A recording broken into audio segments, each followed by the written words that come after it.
好，今日同大家分享嘅彌撒中嘅聖言誦讀啊。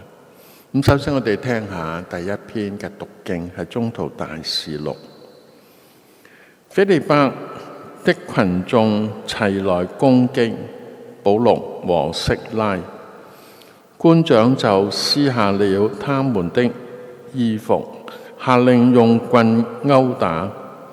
打了許多棍之後，就把他們押在監裏，吩咐獄警小心看守。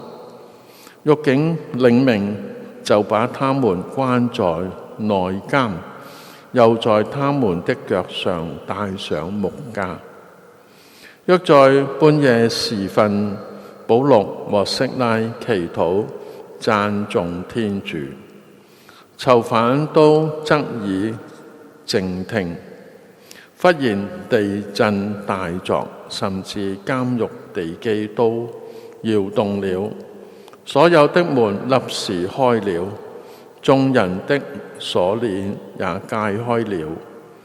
獄警醒來，見監門全開着，以為囚犯都已逃走，就拔出劍來，想要自殺。保祿大聲喊說：不要傷害自己，我們還都在這裏。獄警要來了燈，就派進去，戰慄發抖地俯伏在保祿和息拉面前，然後領他們出來說：先生，我當作什麼才可得救？他們說：你信主耶穌吧，你和你一家就必得救。他們就給他和他家所有的人講了主的聖道。當夜在那時刻，獄警就帶他們去洗傷，他和他的家人也都領了洗。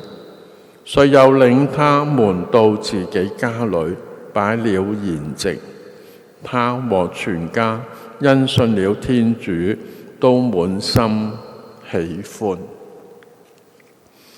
剛才嘅一段宗徒大事錄係繼續昨日嘅，不過其中就mix 咗一段仔嘅。咁喺呢度講到腓利伯嘅群眾唔滿意保祿同埋息拉，所以攻擊佢，咁亦都用棍打佢哋，亦都將佢押喺監裏面。咁喺到半夜，保祿、息拉祈禱讚美天主。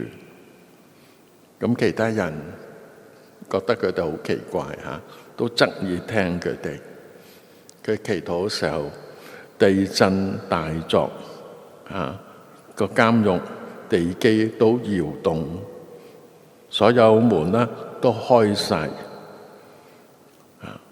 咁個鎖鏈啦，即係綁住嘅鎖鏈啦，都解開咗。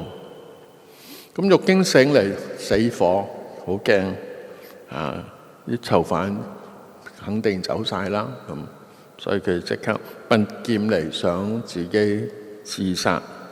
保祿叫佢哋唔好傷害自己，我哋喺呢度。獄警會睇到呢件事嘅發生，你會睇到係咩？即刻嚟到表達佢對保祿同息拉嘅信仰。先生，我當作什麼先至可以得救？所以我哋會睇到喺保祿同埋息拉身上，儘管佢哋被人迫害，置佢哋於監獄之中，但係有點好重要㗎，喺我哋生活中要學習㗎。佢哋仍然半夜起身祈禱讚美天主。祈禱可能我哋都會做到，要讚美天主有少難度，因耶穌嘅緣故，我哋坐監喎，要讚美天主。咁所以為我哋基督徒嚟講，面對咗一切，我哋感恩讚美天主，祈禱讚美天主。無論我哋唔明點解，都要讚美天主，呢個就好重要。而讚美天主帶嚟嘅係我哋想象唔到嘅，就係監獄震盪，佢哋嘅監獄門開咗，佢哋綁嘅鎖鏈解開咗，佢哋可以自由，可以走噶。其他人有冇走我唔知，呢度冇講，但係保祿同埋色拉冇走。獄警見到咁嘅情況，死火監獄咁樣個個走晒，失職啦，一定會唔係咁好彩噶啦。咁所以佢要自殺。咁保祿宗徒叫佢哋唔好，我哋喺度唔使驚。所以面對呢個奇蹟咧，獄警相信咗保祿，問保祿：我哋先做乜嘢先至可以得救？耶穌就講出：信耶穌啦，你和你一家必得救。佢哋聽到保祿說話，願意領洗得救。會睇到保祿宗徒傳教嘅生活之中，處處住天主帶領住，而帶領之中唔係個安逸嘅生活，係面對住咩？人哋嘅責難，人哋嘅折磨，人哋嘅攻擊，置佢於死地，置佢於監獄之中。但係佢哋好開心，呢啲迫害就係正係好似琴日我講嘅，做得啱，做得對。因為做得啱，講真理，傳揚基督，呢點惡嘅勢力係唔可以接受嘅，所以佢就要攻擊宣講真理、宣揚耶穌嘅人。保祿完全唔屈服黑暗嘅勢力，宣講福音。聖神帶領之下，你會睇獄卒一家能夠領洗得救。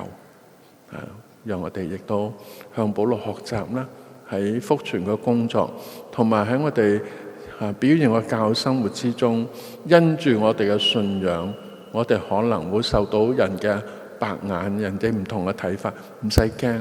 天主與我哋同在，天主聖神保護住我哋。